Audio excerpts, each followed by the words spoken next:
నమస్కారం, welcome to 108 news Telugu. నా పేరు గౌరీ. ముందుగా బులెటిన్ లో హెడ్లైన్స్. ఢిల్లీ సీఎం ప్రమాణ స్వీకారోత్సవం. డిప్యూటీ సీఎం పవన్ ను చూసి ఆగిన ప్రధాని మోదీ. కాసేపు నవ్వులే నవ్వులు. పాలక మండలి సభ్యుడు నరేష్ క్షమాపణలు చెప్పాలి. టీటీడీ దేవస్థానం ఉద్యోగస్తుల ఐక్య వేదిక. రాజలింగం హత్య వెనుక కేసీఆర్, కేటీఆర్, హరీష్. మంత్రి కోమటిరెడ్డి సంచలన ఆరోపణలు.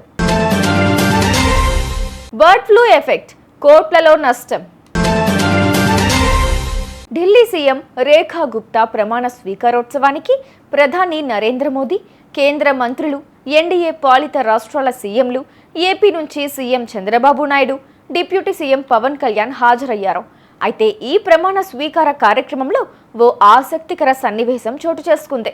వేదిక మీదున్న ఎన్డీఏ నేతలకు అభివందనం చేస్తూ ముందుకెళ్తున్న ప్రధాని మోదీ పవన్ ను చూసి ఆగిపోయారు. ఆయనతో కరచాలనం చేయడంతో పాటు ఆ సమయంలో జనసేనానితో ఏదో మాట్లాడుతూ మోదీ నవ్వులు పూయించారు. ఆ తర్వాత సీఎం చంద్రబాబు కూడా మోదీ షేక్ హ్యాండ్ ఇచ్చారు. తిరుమల తిరుపతి దేవస్థానం సిబ్బందిపై పాలక మండలి సభ్యుడు నరేష్ ఇటీవల కాలంలో మహాద్వారం ముందు అందరూ చూస్తుండగా దుర్భాషలాడటంపై తిరుమల తిరుపతి దేవస్థానం ఉద్యోగుల ఐక్యవేదిక తీవ్రంగా ఖండిస్తూ ఈరోజు పరిపాలనా భవనం ముందు నిరసన తెలియజేశారు. నరేష్ని వెంటనే పాలక మండలి నుంచి తొలగించాలని, దేశరత్తుగా టీటీడీ సిబ్బందికి క్షమాపణ చెప్పాలని వారు డిమాండ్ చేశారు. రాజలింగం హత్యలో కేసీఆర్, కేటీఆర్, హరీష్ రావు, గండ్రా వెంకట రమణారెడ్డి పాత్ర ఉందని మంత్రి కోమటిరెడ్డి సంచలన ఆరోపణలు చేశారు. బీఆర్ఎస్ దోపిడీని ప్రశ్నించిన రాజలింగాన్ని చంపేశారన్నారు. ఈరోజు కోమటిరెడ్డి మీడియాతో మాట్లాడుతూ రాజలింగమూర్తి హత్యను తీవ్రంగా ఖండించారు. బీఆర్ఎస్ పార్టీ 10 ఏళ్లలో హత్య రాజకీయాన్ని పెంచి పోషించిందని ధ్వజమెత్తారు. కాళేశ్వరం ప్రాజెక్టు విషయంలో కేసీఆర్తో పాటు 5గురిపై సామాజిక కార్యకర్త రాజలింగం కోర్టులో కేసు వేశాడన్నారు. కాళేశ్వరం ప్రాజెక్టు విషయంలో కేసీఆర్కు దోషిగా శిక్ష పడుతుందని, కేసీఆర్, కేటీఆర్ హత్య చేయించారని రాజలింగమూర్తి కూతురు, భార్య చెబుతున్నారన్నారు. ఆ రోజు నువ్వు అగ్గిపెట్టి దొరకలే, పెట్రోల్ దొరికింది కానీ ఆ రోజు అంతమందిని మా శ్రీకాంత్ ఎంతోమంది చంపినావు. ఇవాళ ప్రశ్నించినందుకు అవినీతి మీద ప్రశ్నిస్తే చంపేస్తావా? ఎంతమంది చంపుకుంటూ పోతారు మీరు? మీ గొర్రెల స్కామ్ కానీ అన్ని స్కామ్ అందరినీ చంపుతారా?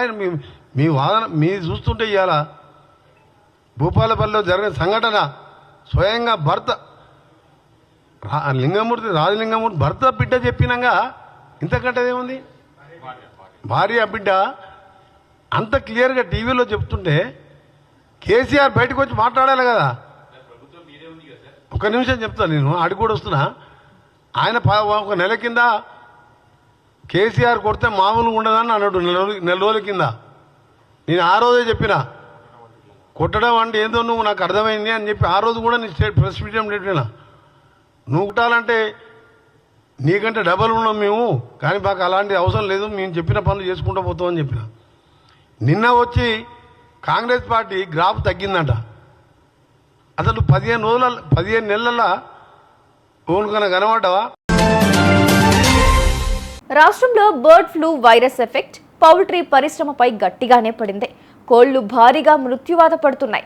దీంతో జనాలు చికెన్, గుడ్లు తినేందుకు ఆసక్తి చూపించడం లేదు. రోజుకు 15 కోట్ల రూపాయల చొప్పున నెలకు 500 కోట్ల రూపాయల మేర నష్టం వాటిల్లినట్లు పౌల్ట్రీ రైతులు వాపోతున్నారు. దీంతో పౌల్ట్రీ రైతులు దానా ఖర్చులు తగ్గించుకుంటున్నారు. మరి మీరు చికెన్ తింటున్నారా లేదా? కామెంట్ చేయండి. చూసారుగా, ఇవి ఇవాల్టి బులెటిన్ అప్డేట్స్. మరో బులెటిన్తో మళ్ళీ మీ ముందుకు వస్తాను. అంతవరకు కీప్ వాచింగ్ 108 న్యూస్ తెలుగు.